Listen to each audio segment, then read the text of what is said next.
Kita masuk bab selanjutnya. At-tawassulu bihi sallallahu alaihi wasallam fi arasati yaumil qiyamah. Tawasul dengan Nabi Muhammad sallallahu alaihi wasallam fi arasati yaumil qiyamah, di pelataran hari kiamat. Amma tawassulu bihi fi arasati yaumil qiyamah fala hajata lil italati fihi. Adapun tawassul dengan Nabi sallallahu alaihi wasallam fi arasati yaumil qiyamah, di pelataran hari kiamat, fala hajata lil itala fihi, tidak perlu ya, panjang pembahasan di dalamnya.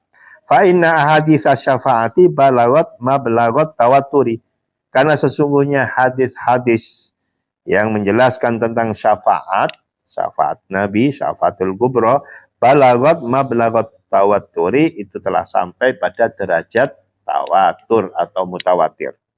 Wa kullu dzalika fihi nususus sharihatu allati tufidu anna ahlal mauqifi idza tala alaihimul wukuf wastaddal karb.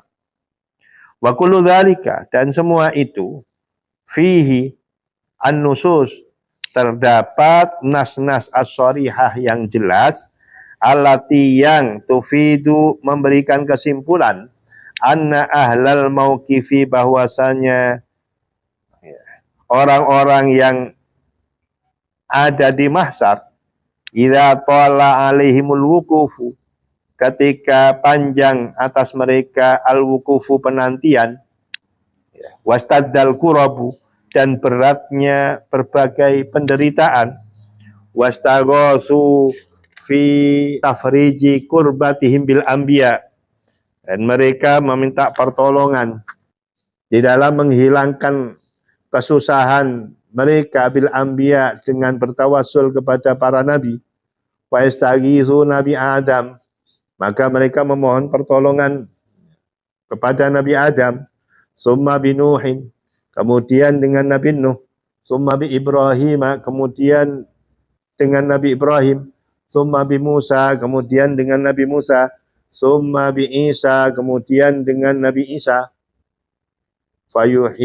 Fayuhiluhum ala sayyidil mursalin, maka kemudian mereka mengharapkan pertolongan ala sayyidil mursalin, kepada sayyidil mursalin, Kanjeng Nabi Muhammad sallallahu alaihi wasallam, sebagai penghulu daripada para utusan Allah. Hatta idza istaghasu bihi sallallahu alaihi wasallam saro'a ila ighatsatihim, hatta, sehingga idza staghatsu, tatkala mereka memohon pertolongan bihi, kepada Kanjeng Nabi Muhammad sallallahu alaihi wasallam, saro'a, maka beliau bergegas ila ighatsatihim, untuk menolong mereka, wa as'afi talabatihim, dan memenuhi harapan mereka. Wa qala, dan berkata Nabi bersabda pada waktu itu, analaha, sayalah yang berhak memintakan syafaat, sayalah yang berhak untuk memintakan syafaat. Tsumma yakhirru sajidan wala yazalu kadzalik hatta yunada an arfa'a ra'saka wasfa' tusyaffa. Kemudian Kanjeng Nabi merobohkan diri dengan bersujud, wala yazalu kadzalik, dan terus beliau dalam kondisi bersujud, hatta yunada, sehingga terdapat panggilan, an arfa'a ra'saka, agar engkau angkatlah kepalamu, wahai Nabi Muhammad, wasfa' tusyaffa, dan mintalah syafaat, maka engkau dikabulkan. Ini bagian daripada riwayat syafaatul uzma yang nantinya ada di hari kiamat. Ini hadisnya tidak lagi hanya sahih, tapi sudah mablaghat tawatur. Jadi hadis yang sangat-sangat tidak bisa disepakati di dalam kebohongannya, tawatur, mutawatir. Di sana disampaikan tentang bagaimana manusia nanti ketika berada di alam mahsyar, mereka sama-sama kebingungan agar segera proses amal, periksaan amal ini segera digelar. Tapi dibiarkan oleh Allah dalam jangka yang cukup lama. Mereka kebingungan, mereka datang kepada Nabi Adam, mereka datang kepada Nabi Nuh, mereka datang kepada Nabi Ibrahim, kepada Nabi Musa, kepada Nabi Isa. Semuanya para nabi tidak mampu memberikan syafaat karena merasa ada yang kurang pada dirinya di hadapan Allah Subhanahu wa taala. Kemudian orang-orang sama-sama baru ingat ada nabi akhir zaman, yaitu nabi kita Nabi Muhammad SAW. Nah, disitulah Nabi Muhammad SAW begitu didatangi oleh para manusia pada waktu itu, dia langsung mengatakan, analaha, saya siap untuk memohonkan syafaat, segera digelarnya periksaan amal ini. Kemudian Kanjeng Nabi bersujud, ya. Beliau tidak mengangkat kepala mulia beliau sampai ada panggilan dari Allah, ya Muhammad irfa' ra'sak wasfa' tusyaffa. Ya Muhammad, kekasihku, Habibi Muhammad, kekasihku, Nabi Muhammad, angkatlah ya, kepalamu dan mintalah syafaat, aku kabulkan permohonan.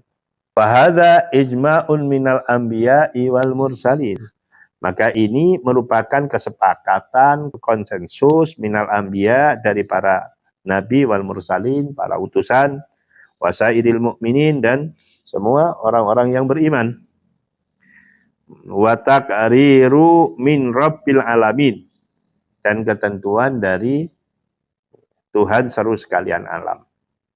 Apa? Bi annal istighatsata inda syada'idi bi akabiril muqarrabin min a'zami mafatihil faraji wa min mujibati ridha rabbil alamin. Bahwa sesungguhnya permohonan pertolongan inda syada'idi ketika dalam kondisi genting bi akabiril muqarrabin dengan tokoh-tokohnya orang-orang yang dekat dengan Allah, min a'zami mafatihil faraji, itu dari paling agungnya pintu-pintu pembuka kesusahan, wa min mujibati ridho rabbil alamin, dan memastikan datangnya keridhaan Tuhan semesta alam. Kesimpulannya adalah tawasul dengan Nabi Muhammad SAW, ya, sanadnya itu sahih. Bahkan ketika kita berbicara tentang hari kiamat nanti, di sana para manusia membutuhkan pertolongan, beralih dari nabi satu ke nabi yang lain, kemudian dari mereka tidak mampu merealisasikan harapannya, kemudian datang kepada Kanjeng Nabi, dan Kanjeng Nabi yang bertanggung jawab akan hal itu. Semuanya itu, ya, riwayat ini, ya, riwayat daripada tawasul kepada Nabi di hari kiamat, itu ijma', ya, konsensus dari para nabi, para utusan, dan semua orang-orang yang beriman, dan menjadi ketetapan Allah Subhanahu wa taala. Ini sudah ditetapkan oleh Allah. Enggak ada satupun orang yang mampu mengingkarinya. Mudah-mudahan apa yang disampaikan ini bisa menjadi tambahan ilmu bagi kita, semakin memperkokoh keyakinan kita akan kebesaran dan kemuliaan baginda Muhammad SAW. Amin. Terima kasih atas segala perhatian. Mohon maaf atas segala kekurangan. Usikum wa nafsi bitaqwallah. Wassalamualaikum warahmatullahi wabarakatuh.